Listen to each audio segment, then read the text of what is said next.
Hello বন্ধুরা, welcome to our channel optimize study.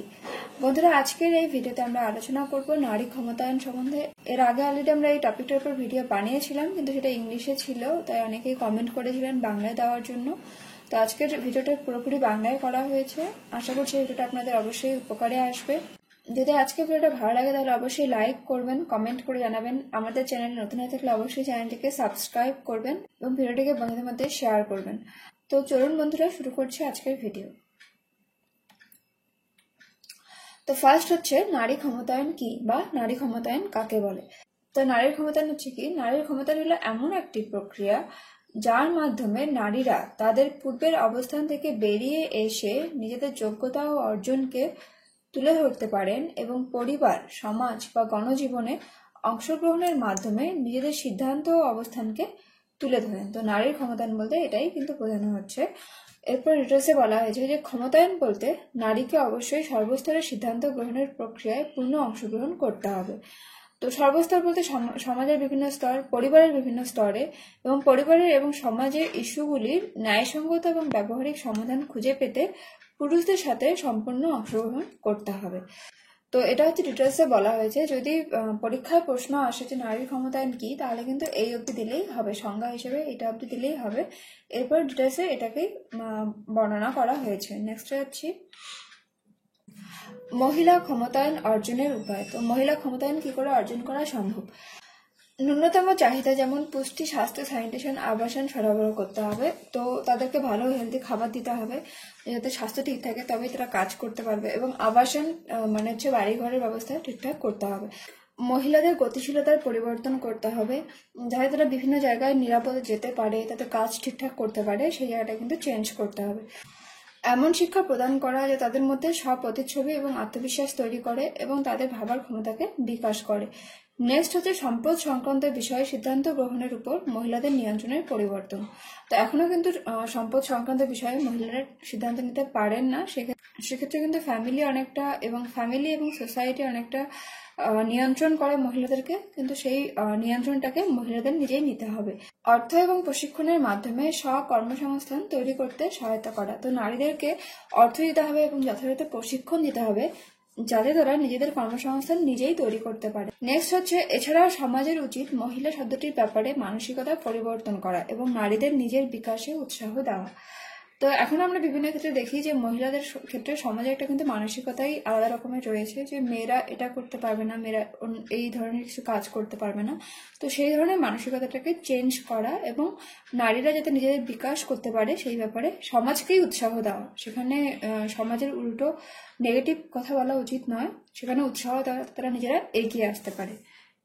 Next হচ্ছে এরপর আমরা বিভিন্ন আইন সম্বন্ধে দেখে নেব, যেগুলো হচ্ছে নারীদেরকে প্রোটেক্ট করার জন্য নিয়ে আসা হয়েছে বিভিন্ন সময়ে। তো ফার্স্ট হচ্ছে বিশেষ বিবাহ আইন 1954 খ্রিস্টাব্দে। নেক্সট হচ্ছে হিন্দু বিবাহ আইন 1955 খ্রিস্টাব্দে। এগুলো সম্বন্ধে এখানে আমি ডিটেলসে আলোচনা করছি না, কেন কি এই রিলেটেড আমাদের অলরেডি ভিডিও রয়েছে, তোমরা চাইলে সেটাও দেখে নিতে পারো, সেখানে ডিটেলসে সবকিছু বলা রয়েছে। তো নেক্সট হচ্ছে হিন্দু বিবাহ আইন 1955। এরপরে হচ্ছে মাতৃত্ব বেনিফিট আইন 1961। এরপরে 1995 সালে এটাকে সংশোধন করা হয়। এরপরে হচ্ছে যৌতুক নিষিদ্ধ আইন 1961 অথবা হচ্ছে ডাউরি প্রহিবিশন অ্যাক্ট 1961, ঠিক আছে। নেক্সট হচ্ছে তো এটার সম্বন্ধে কিন্তু ভালোভাবে দেখে রাখবেন, এটার সম্বন্ধে অলরেডি আমরা আলোচনাও করেছি। হিন্দু বিবাহ আইনটাও খুব ইম্পর্টেন্ট। আর তারপরে হচ্ছে ভারতীয় বিবাহ বিচ্ছেদ আইন 1969 খ্রিস্টাব্দে, এটাও দেখে রাখবেন। নেক্সট হচ্ছে সমান পরিশ্রমিক আইন 1976। তো এরপরে যদি আমরা সংবিধানের প্রশ্নগুলো দেখবো, তখন কিন্তু আমরা দেখবো যে ডাইরেক্টিভ প্রিন্সিপালসে কিন্তু এই জিনিসটা রয়েছে এবং এই সম্বন্ধে একটা আইনও তৈরি করা হয়েছে। তো সমান পারিশ্রমিক আইন হচ্ছে 1976 খ্রিস্টাব্দে আসে। নেক্সট হচ্ছে ফৌজদারি আইন সংশোধন আইন 1983, সতী কমিশন প্রতিরোধ আইন 1987। নেক্সট হচ্ছে গার্হস্থ্য হিংসা থেকে মহিলাদের সুরক্ষা আইন 2005। তো এটাও দেখে রাখবেন, কিন্তু এটা খুব ইম্পর্টেন্ট, 2005। এরপরে হচ্ছে বাল্যবিবাহ নিষিদ্ধকরণ আইন 2006, কর্মক্ষেত্রে মহিলাদের প্রতি যৌন হয়রানি প্রতিরোধ, নিষিদ্ধকরণ ও প্রতিকার আইন 2013। এই সমস্ত ইম্পর্টেন্ট আইনগুলোর সম্বন্ধে কিন্তু আমরা ডিটেলসে আলোচনা করেছি, তোমরা একবার ভিডিওটাকে অবশ্যই দেখবে, সেটা তোমাদেরকে অবশ্যই হেল্প করবে। নেক্সটে যাচ্ছি, এরপরে কিছু দণ্ডবিধি বা আইপিসি কিছু ধারা দেখে নিচ্ছি। ধর্ষণ হচ্ছে ধারা 376, ইন্ডিয়ান পেনাল কোড হিসাবে ধর্ষণ হচ্ছে 376 আইপিসিতে আসে। নেক্সট হচ্ছে যৌতুকের জন্য হত্যা বা তার চেষ্টা করা, এটা হচ্ছে ধারা 302, 304 অথবা 304B আইপিসি।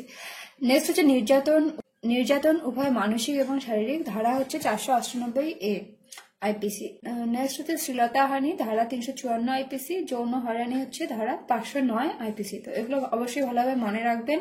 তো এগুলো অবশ্যই ভালোভাবে দেখে রাখবেন, বিভিন্ন রাইটিং স্কিলে ইউজ করতে পারেন, অথবা যদি পরীক্ষায় কোশ্চেন আসে সেখানেও কিন্তু এগুলো ইউজ করতে পারেন। নেক্সট যাচ্ছি, এরপর আমরা দেখে নেব কিছু সরকারি আইন, যেগুলো হচ্ছে নারীদেরকে সুরক্ষার জন্য বিভিন্ন সময়ে প্রণয়ন করা হয়েছে।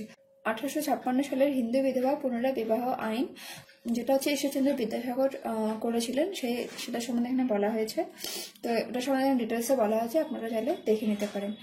নেক্সট হচ্ছে 1929 সালের বাল্য বিবাহ নিয়ন্ত্রণ আইন। তো মেয়েদের বিবাহের বয়স ছিল 9 বা 10 বছর, মানে এই আইনটা আসার আগে মেয়েদের বিবাহের বয়স ছিল 9 বা 10 বছর, এবং এই আইনটি পাশ করার পরে মহিলাদের ন্যূনতম বিবাহযোগ্য বয়স 15 বছর নির্ধারণ করা হয়েছিল। পরে এই বয়সটি 18 বছর পর্যন্ত বাড়ানো হয়েছিল, ঠিক আছে।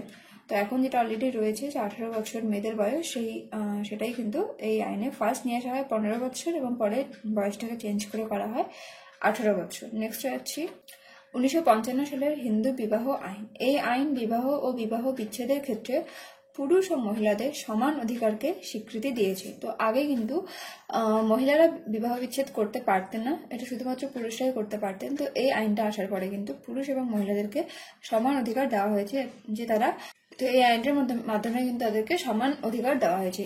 এই আইনের বিধান অনুসারে পুরুষ বা মহিলা বিবাহ বিচ্ছেদের জন্য আদালতে আবেদন করতে পারবেন।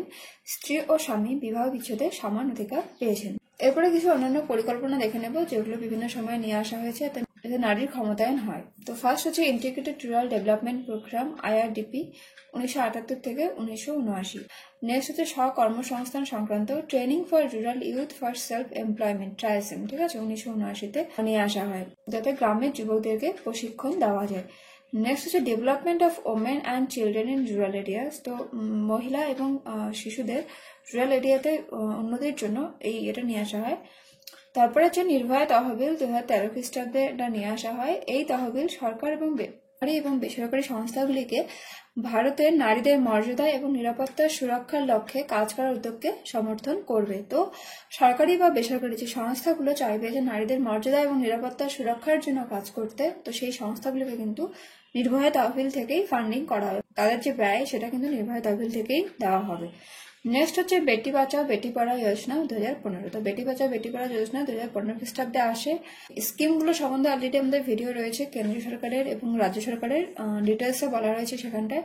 তো তোমরা চাইলে সেখান থেকেও এটা দেখে নিতে পারো, এখানে ডিটেলসে বলা হয়নি, এখানে জাস্ট কয়েকটা নামা হয়েছে। তোমরা চাইলে কিন্তু সেখান থেকে অবশ্যই দেখে নেবে, সেগুলো তোমাদেরকে অবশ্যই হেল্প করবে। নেক্সট হচ্ছে প্রধানমন্ত্রী উজ্জ্বলা যোজনা, 2016 খ্রিস্টাব্দে আসে। তারপর হচ্ছে support to training and employment programme, step, 2016 খ্রিস্টাব্দে আসে। নেক্সট হচ্ছে পশ্চিমবঙ্গের রূপশ্রী, কন্যাশ্রী, সবুজ সাথী। তো এগুলো সম্বন্ধে আমি ডিটেলস আর যাচ্ছি না, এগুলো সম্বন্ধে যেহেতু অলরেডি আমাদের রয়েছে, তোমরা একবার এগুলোকে সব দেখে নিও। নেক্সট যাচ্ছি, তো নেক্সট হচ্ছে জাতীয় মহিলা কমিশন। এটা জানুয়ারি 1992 খ্রিস্টাব্দে তৈরি করা হয়। এটা একটা বিধিবদ্ধ সংস্থা, মানে হচ্ছে এটা সাংবিধানিক সংস্থা নয়, এটাকে পরবর্তীতে হচ্ছে ল পাশ করে নিয়ে আসা হয়। তো এই সংস্থার কাজটা কি, মহিলাদের জন্য প্রদত্ত সাংবিধানিক এবং আইনি সুরক্ষার সাথে সম্পর্কিত সমস্ত বিষয় অধ্যয়ন ও পর্যবেক্ষণ করা। তারপর হচ্ছে যেখানে প্রয়োজন সেখানে সংশোধন প্রস্তাব করার জন্য আইনি পর্যালোচনা ইত্যাদি করা। বর্তমানে চেয়ারম্যান রেখা শর্মা। নেক্সট হচ্ছে স্থানীয় স্বয়ংশাসনে মহিলাদের সংরক্ষণ। তো লোকাল সেলফ গভর্নমেন্টে হচ্ছে মহিলাদের কি সংরক্ষণ দেওয়া হয়েছে সেটা সম্বন্ধে। তো 1992 সালে সংসদে পাশ হওয়া 73তম সংবিধান সংশোধন আইনগুলি গ্রামীণ অঞ্চল বা শহরের অঞ্চলগুলিতে স্থানীয় সংস্থার নির্বাচিত সকল দপ্তরে মহিলাদের জন্য মোট আসনের 1/3 নিশ্চিত করে। 73তম সংবিধান সংশোধনের মাধ্যমে বলা হয় যে পঞ্চায়েত অথবা মিউনিসিপাল দপ্তরে যে সিটগুলো রয়েছে তার 1/3 কিন্তু মহিলাদের ক্ষমতা থাকবে, এটাই নিশ্চিত করে হচ্ছে 73তম সংবিধান সংশোধন আইন। তো এবার কিছু মিসলেনিয়াস জিনিস দেখে নিচ্ছি। এখানটা ফার্স্ট হচ্ছে আন্তর্জাতিক মহিলা দিবস 2020 থিম। তো আন্তর্জাতিক মহিলা দিবস 2020 থিম হচ্ছে I am generation equality, realising women's rights. তো যদি এটা কোশ্চেনে আসে, এটাকে কিন্তু এভাবে আপনাদেরকে লিখতে হবে, ইংলিশে লিখতে হবে। 8ই মার্চ হচ্ছে মহিলা দিবস সেলিব্রেট করা হয়। নেক্সট হচ্ছে গণপরিষদে 15 জন মহিলা সহ 299 জন প্রতিনিধি ছিলেন। তো গণপরিষদ বলতে যেমন সংবিধানের সভা বসানো হয়, সংবিধান তৈরি করার জন্য সভা তৈরি করা হয়, সেই গণপরিষদে কিন্তু 299 জন সদস্যের মধ্যে 15 জন মহিলা সদস্য ছিলেন। স্মৃতি ইরানি হচ্ছেন বর্তমান সরকারের মহিলা ও শিশু উন্নয়ন মন্ত্রী। ঠিক আছে, নেক্সট হচ্ছে মহিলারা বিশ্ব জনসংখ্যার অর্ধেক এবং কার্যক্ষমতার 1/3। তো বিশ্ব জনসংখ্যা রয়েছে, মহিলাদের সংখ্যা হচ্ছে তার অর্ধেক। যে ব্যক্তিরা কাজ করেন তার 1/3 হচ্ছে মহিলারা কাজ করেন, অথচ তারা বিশ্বব্যাপী আয়ের 1/10 এবং বিশ্ব সম্পত্তির 1/7 কম পান, এবং সমস্ত কার্যকালের 2/3 কাজ তারাই কিন্তু করেন। যে যতটা কাজ করা হয় তার সময়ের দিক থেকে দেখলে 2/3 কাজ মহিলারা করেন, এবং আয়ের ক্ষেত্রে 1/10 অথবা 1% কম কিন্তু, মানে বিশ্বের যে সম্পত্তি রয়েছে তার 1% কম পান, এবং বিশ্বের যে আয় রয়েছে তার 1/10 পান, কিন্তু কার্যক্ষমতার 1/3 প্রোভাইড করেন, এবং জনসংখ্যা হচ্ছে অর্ধেক। নেক্সট যাচ্ছি। তো এবার আমরা হচ্ছে সব থেকে ইম্পর্টেন্ট জায়গায় রয়েছি, আমাদের সংবিধানে মহিলাদেরকে কি কি ক্ষমতা দেওয়া হয়েছে সেটা সম্বন্ধে কিন্তু আমরা জানবো। ফার্স্ট হচ্ছে ইকুয়ালিটি বিফোর ল, মানে আইনের আগে সমতা। 14 নম্বর অনুচ্ছেদ অনুসারে রাজ্য কোনো ব্যক্তির আইনের আগে সমতা বা ভারতের ভূখণ্ডের মধ্যে আইনগুলির সমান সুরক্ষা অস্বীকার করবে না। ঠিক আছে, মানে আইন সবাইকেই সমান সুরক্ষা দেবে ভারতীয় ভূখণ্ডের মধ্যে, মানে আইনের কাছে সবাই সমান। নেক্সট হচ্ছে অনুচ্ছেদ 15 হচ্ছে ধর্ম, বর্ণ, লিঙ্গ বা জন্মের স্থানে বৈষম্য নিষিদ্ধ। মানে সরকার কোনো ব্যক্তিকেই সরকার ধর্ম, বর্ণ বা তার লিঙ্গ বা তার জন্মস্থানের ভিত্তিতে কারোর সঙ্গে কোনো রকম কোনো বৈষম্য কিন্তু করবে না। এরই অনুচ্ছেদ 15-এর মধ্যে অনেকগুলো ভাগ রয়েছে, তার মধ্যে 15.3-এর মধ্যে বলা হয়েছে যে রাজ্য মহিলা এবং শিশুদের পক্ষে কোনো বিশেষ বিধান করতে পারবে। তো মানে সরকার চাইলে মহিলা এবং শিশুদের জন্য কোনো বিশেষ সুবিধা প্রদান করতে পারবে। তাহলে এটা যদি পরীক্ষায় আসে তাহলে কিন্তু এটাকে এভাবেই লিখতে হবে, অনুচ্ছেদ 15.3। সেটার আন্ডারে কি রাজ্য মহিলাদের জন্য এবং শিশুদের জন্য নির্দিষ্ট কোনো ব্যবস্থা করতে পারবে। নেক্সট যাচ্ছি। অনুচ্ছেদ 16 হচ্ছে সরকারি কর্মসংস্থানের ক্ষেত্রে সমান সুযোগের নিশ্চয়তা। মানে সরকারি কর্মসংস্থানের ক্ষেত্রে সবাই সমান সুযোগ পাবে, লিঙ্গের ভিত্তিতে বা ধর্ম বা জাতি বা বর্ণের ভিত্তিতে কাউকেই কিন্তু বেশি সুযোগ দেওয়া যাবে না বা কম সুযোগ দেওয়া যাবে না। এরপরে অনুচ্ছেদ 16-1 ক্ষেত্রে বলা হয়েছে রাষ্ট্রের অধীনে কোনো অফিসে চাকরি বা নিয়োগ সংক্রান্ত বিষয়ে সকল নাগরিকের সুযোগের সমতা থাকবে। তো রাষ্ট্রের অধীনে যদি যে কোনো অফিস বা চাকরির ক্ষেত্রে সকল নারী পুরুষ নির্বিশেষে সবাই কিন্তু সমান সুযোগ পাবে। এরপর হচ্ছে অনুচ্ছেদ 19-1 ক। ঠিক আছে, তো অনুচ্ছেদ 19-এর আন্ডারে কিন্তু অনেকগুলো রয়েছে। অনুচ্ছেদ 19-1 কতে বলা হয়েছে যে সকল নাগরিকের বাক স্বাধীনতা এবং মত প্রকাশের অধিকার থাকবে, যেটা আমাদের সোসাইটিতে এখনো কিন্তু অনেক সময় ডিনাই করা হয়, যে মেয়েরা তার হাজবেন্ডকে অবধি চুজ করতে পারবে না। সেটাকে কিন্তু আমাদের সংবিধানে তখনই নিষিদ্ধ করা হয়েছে। এখানে বলা হয়েছে যে সকল নাগরিক তার বাক স্বাধীনতাকে প্রকাশ করতে পারবে এবং যে কোনো বিষয়ে তার নিজস্ব মত প্রকাশের অধিকার তার থাকবে। ঠিক আছে, এরপরে হচ্ছে অনুচ্ছেদ 21। অনুচ্ছেদ 21-এ বলা হয়েছে কি জীবন এবং ব্যক্তিগত স্বাধীনতার সুরক্ষা। তো অনুচ্ছেদ 21-এর আন্ডারে প্রত্যেকটা ব্যক্তির জীবন এবং তার যে পার্সোনাল লিবার্টি বা তার যে ব্যক্তিগত স্বাধীনতা সেটার কিন্তু সুরক্ষা দিচ্ছে অনুচ্ছেদ 21। এই অনুচ্ছেদের মাধ্যমে কি বলা হয়েছে যে এই আইনের দ্বারা প্রতিষ্ঠিত পদ্ধতি অনুযায়ী কোনো ব্যক্তি তার জীবন বা ব্যক্তিগত স্বাধীনতা থেকে বঞ্চিত হবে না। যদি কোনো ব্যক্তি স্বইচ্ছায় আত্মহত্যা করতে চায় সেটাও কিন্তু আইনের লঙ্ঘন হচ্ছে। অনুচ্ছেদ 21-এর আন্ডারে কেউ তার জীবন স্বইচ্ছায় নিতে কিন্তু পারে না। ঠিক আছে, এবং ব্যক্তিগত স্বাধীনতার সুরক্ষাও তার রয়েছে। কারোর ব্যক্তিগত স্বাধীনতা কোনো আইনি কারণ ছাড়া তার কিন্তু ব্যক্তিগত স্বাধীনতাকে হরণ করা যাবে না। নেক্সট যাচ্ছি। 21-এর এতে কি বলা হয়েছে, রাজ্য 6 থেকে 14 বছর বয়সে সমস্ত শিশুদের বিনামূল্যে বাধ্যতামূলক শিক্ষা সরবরাহ করবে। রাজ্য তা আইন অনুসারে নির্ধারণ করতে পারবে। 2002 সালে এটাকে 86তম সংশোধনের মাধ্যমে ইন্ডিয়ান কনস্টিটিউশনে ঢোকানো হয়। তো আগে কি হতো যে কোনো পরিবারে যদি একটা ছেলে বা একটা মেয়ে থাকতো বা মেয়ের সংখ্যা অধিক ছেলের সংখ্যা কম থাকতো তাহলে কিন্তু মেয়েদেরকে এডুকেশন প্রোভাইড করা হতো না, জাস্ট ছেলেটাকে করা হতো। তো এই জিনিসটাকেই কিন্তু আইন করে বন্ধ করা হয়েছে। 6 থেকে 14 বছর বয়সে সমস্ত শিশুদের বিনামূল্যে বাধ্যতামূলক শিক্ষা সরবরাহ করতে হবে এবং এই শিক্ষাটা সরবরাহ করবে কে? রাজ্য। ঠিক আছে, রাজ্য তা আইন অনুসারে নির্ধারণ করবে। নেক্সট হচ্ছে অনুচ্ছেদ 23। অনুচ্ছেদ 23 অনুযায়ী কি মানুষ পাচার বা অনুরূপ প্রকারের জোরপূর্বক খাটানো নিষিদ্ধ এবং এই বিধানের যে কোনো লঙ্ঘন আইন অনুসারে দণ্ডনীয় অপরাধ হবে। তো মানুষ পাচার বিশেষত হচ্ছে নারী পাচারকে এই অনুচ্ছেদ 23-এর মাধ্যমে বন্ধ করা হয়েছে। এছাড়াও মানুষ পাচারও অনেক সময় করা হয়, নারী পাচারটা মেনলি বেশি করা হয়। এরপরে হচ্ছে অনুরূপ প্রকারের জোরপূর্বক খাটানো। তো জোরপূর্বক কিন্তু কাউকেই খাটানো যাবে না, কোনো ফ্যাক্টরিতেই হোক আর এতেই হোক, সেটা মহিলা বা পুরুষ নির্বিশেষে কাউকেই কিন্তু জোরপূর্বক খাটানো যাবে না। এটা অনুচ্ছেদ 23-এর মাধ্যমে, মানে অনুচ্ছেদ 23-এর 1-এর মাধ্যমে কিন্তু এটাকে নিষিদ্ধ করা হয়েছে। অনুচ্ছেদ 23-এর 2 হচ্ছে এই নিবন্ধের কোনো কিছুই রাষ্ট্রকে জনসাধারণের উদ্দেশ্যে বাধ্যতামূলক পরিষেবা আরোপ করা থেকে বিরত রাখতে পারবে না।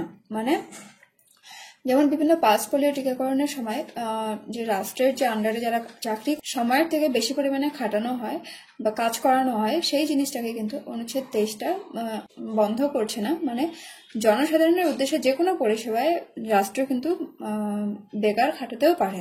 এরপর হচ্ছে অনুচ্ছেদ 24। অনুচ্ছেদ 24-এ বলা হয়েছে কি, কারখানাতে বাচ্চাদের কর্মসংস্থান নিষিদ্ধকরণ। মানে কারখানাতে বাচ্চারা কিন্তু কাজ করবে না। 14 বছরের কম বয়সী কোনো শিশুকে কোনো কারখানায় বা খনিতে কাজ করার জন্য বা অন্য কোনো ঝুঁকিপূর্ণ কর্মে নিযুক্ত করা যাবে না। 14 বছরের কম বয়সী যে কোনো শিশুকে কারখানায়, মানে যে কোনো তার শরীরকে বা তার ক্ষতি করবে সেরকম কোনো কাজে কিন্তু কোনো শিশুকে নিয়োগ করা যাবে না। নেক্সট হচ্ছে নির্দেশিকামূলক নীতি। তো এটাকে ইংলিশে বলা directive principles of state policy. এখানটায় হচ্ছে সংবিধানের 4th অংশ পার্ট 4-এ এই জিনিসগুলো রয়েছে এবং আর্টিকেল রয়েছে 36 থেকে 51। এগুলো কিন্তু খুব ইম্পর্টেন্ট। আর্টিকেল হচ্ছে directive principles of state policy আন্ডারে আর্টিকেল কভার করছে 36 থেকে 51 এবং সংবিধানের 4th অংশ বা পার্ট 4-এ কিন্তু এগুলো রয়েছে নির্দেশিকামূলক নীতি। তো ফার্স্ট হচ্ছে অনুচ্ছেদ 39-এর ক, জীবিকা নির্বাহের ক্ষেত্রে পুরুষ ও মহিলাদের জন্য সমান অধিকারের জন্য নীতি গ্রহণ করতে হবে। তো স্টেট রাষ্ট্রকে পর্যাপ্ত পরিমাণে জীবিকা প্রদান করতে হবে এবং সেখানে যেন পুরুষ এবং মহিলাদের সমান অধিকার থাকে সেই দিকে কিন্তু নজর রাখতে হবে। এরপর হচ্ছে অনুচ্ছেদ 39-এর ডি হচ্ছে রাজ্যে পুরুষ ও মহিলাকে সমান কাজের জন্য সমান বেতন প্রদানের নির্দেশ দেয়। ঠিক আছে। তো অনুচ্ছেদ 39-এর ডি অনুযায়ী রাজ্যে পুরুষ ও মহিলাকে সমান কাজের জন্য সমান বেতন প্রদানের নির্দেশ দেয় হচ্ছে অনুচ্ছেদ 39-এর ডি। তো এটা কিন্তু খুব ইম্পর্টেন্ট, এটা ভালোভাবে পড়বেন এবং ভালোভাবে মনে রাখবেন। নেক্সট হচ্ছে এরপরে হচ্ছে অনুচ্ছেদ 42। অনুচ্ছেদ 42 আন্ডারে কি বলা হয়েছে, এটি রাজ্যকে মাতৃত্বকালীন ছুটির ব্যবস্থা করার জন্য নির্দেশ দেয়। তো এখন যেটা হচ্ছে মাতৃত্বকালীন ছুটি পাওয়া যায় সেটা নির্দেশ কিন্তু অনুচ্ছেদ 42-এর আন্ডারে রয়েছে। তো এটা ভালোভাবে মনে রাখবেন, এটা কিন্তু খুব ইম্পর্টেন্ট। অনুচ্ছেদ 42-এর মাধ্যমে মাতৃত্বকালীন ছুটির ব্যবস্থা করার জন্য রাজ্যকে নির্দেশ দেয়। এরপর হচ্ছে অনুচ্ছেদ 51-এ, এটা কিন্তু নির্দেশমূলক নীতি নয়, এটা হচ্ছে মৌলিক কর্তব্য। আমাদের যে প্রত্যেকটা নাগরিকের যে একটা মৌলিক কর্তব্য রয়েছে তার দেশের প্রতি, সেই নির্দেশের মধ্যে আসছে 51-এর নম্বর। ঠিক আছে। ভারতের প্রত্যেক নাগরিকের দায়িত্ব হবে ধর্ম, ভাষাগত, আঞ্চলিক বা বিভাগীয় বৈচিত্র্যকে অতিক্রম করে ভারতের সকল মানুষের মধ্যে সাদৃশ্য ও সাধারণ ভ্রাতৃত্ববোধকে বৃদ্ধি করা, মহিলাদের মর্যাদায় অবমাননাকর অভ্যাস ত্যাগ করা। ঠিক আছে। তো এটা প্রত্যেকটা নাগরিকের কর্তব্য হচ্ছে কি, মহিলাদের মর্যাদায় অবমাননাকর যে কোনো জিনিসের অভ্যাসকে সবাইকেই ত্যাগ করতে হবে। এরপর হচ্ছে অনুচ্ছেদ 243-এর ডি। এখানটায় কি বলা হয়েছে, প্রতিটি পঞ্চায়েতে সরাসরি নির্বাচনের মাধ্যমে মোট সংখ্যার 1/3 আসন মহিলাদের জন্য, তপশিলি জাতি ও উপজাতির অন্তর্গত মহিলাদের জন্য সংরক্ষিত আসনের সংখ্যা সমেত সংরক্ষিত থাকবে। প্রতিটি পঞ্চায়েতে যে নির্বাচন হয় সেখানকার যে আসনগুলো রয়েছে সেখানে সরাসরি নির্বাচনের মাধ্যমে যে আসনগুলো থাকবে সেগুলোর কিন্তু 1/3 মহিলাদের জন্য সংরক্ষিত থাকবে এবং সেই 1/3 মধ্যেই তপশিলি জাতি এবং তপশিলি উপজাতি মানে এসসি এবং এসটিদের মহিলাদের জন্য আলাদাভাবে কিছু আসন সংরক্ষিত থাকবে। সেই সমেত টোটাল আসনের 1/3 আসন হচ্ছে মহিলাদের জন্য সংরক্ষিত থাকবে। তো বন্ধুরা আজ এটুকুই। আশা করছি আমাদের ভিডিওটা আপনাদের উপকারে এসেছে। যদি ভালো লাগে তাহলে অবশ্যই লাইক করবেন, বন্ধুদের মধ্যে শেয়ার করবেন এবং আমাদের চ্যানেলটিকে অবশ্যই সাবস্ক্রাইব করবেন। তো বন্ধুরা, থ্যাংক ইউ।